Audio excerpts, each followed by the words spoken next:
Hello, friends. I am Chevee. Welcome to my shed. How are you doing today? How's life in your world? How's things where you are? I hope things are well and good and wonderful. And this might be the first ever backdated episode. We're going to pretend like today is yesterday. It's not today. Because I missed an episode yesterday. In the history of this show, in the 860 some odd episodes I've done now, I've only ever missed once, and before yesterday.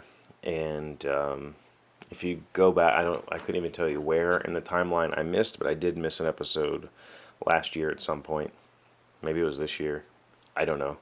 And I never went back and filled that in. I never went back and recorded anything for it. The only reason I'm doing it today is because today what I'm going to talk about later is different from what I wanted to talk about yesterday, and so there's a reason that we'll just fill it in, missed episodes.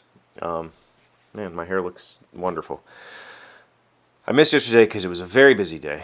After coming back from camping, I had quite a bit to get done, and then ended up at a concert last night, which was awesome. It was I got to see Social Distortion play, which I've never seen.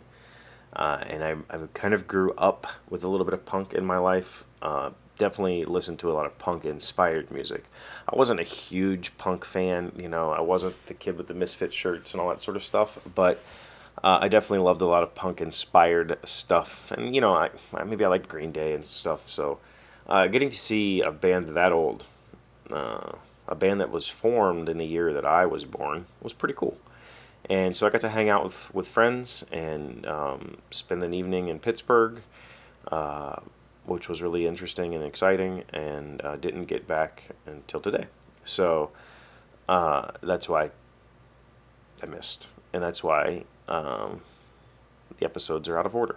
But it's okay, because we're just a group of friends, right? Like, we're just a tight little community of friends. We're not nobody's here doing high pressure. There's no stakes in this at all, right?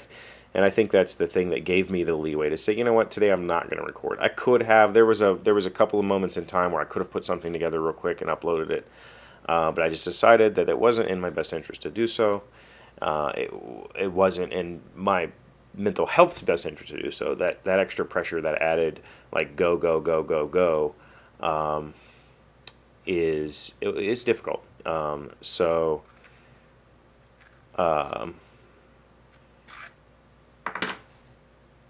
Here we are.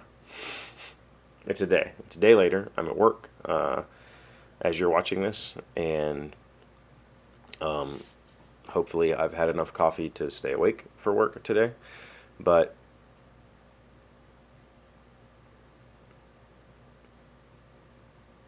I just wanted to know, like, I guess the whole point of this telling you what I did yesterday was, this is difficult to talk about. So there was three other bands that were there, and the main band that I went to go see was the co-headliner with Social Distortion, was Flogging Molly, and I've been a huge fan of Flogging Molly since the early 2000s. When I was kayaking, I got introduced to them through a mutual friend who knew that I liked Dropkick Murphys and other Irish music, and he said you should listen to these guys, and so I started listening to them and became a huge fan of Flogging Molly.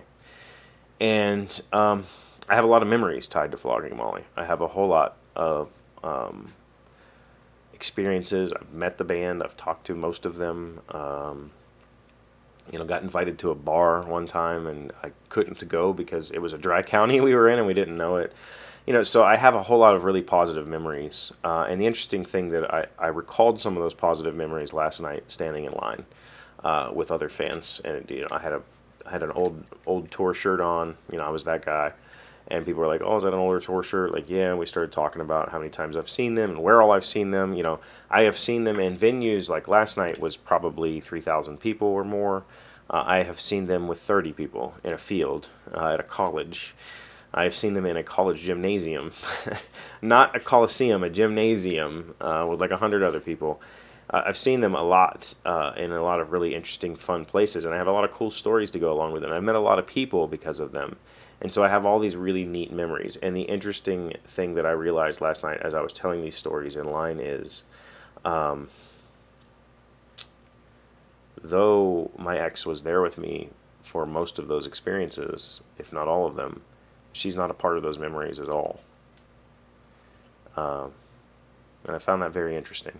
And it probably speaks a lot to who I was in our relationship and why I wasn't, why I didn't have the importance that I thought that I had placed on the relationship in place, because those memories all involved just me. Me being the one who talked to the band members, me being the one who got to hang out backstage, me being the one who, yeah. So a little bit of ego there, I think. And, you know, I think the person that I am now is vastly different from who I was then, and I hope that it continues. I hope to continue to grow and be more beneficial towards others, because I do have a hard time stepping outside of myself, and I know that. So that's really what I wanted to talk about. But I'm at work. You should be at work, if you work. What kind of bands do you have fond memories of that way?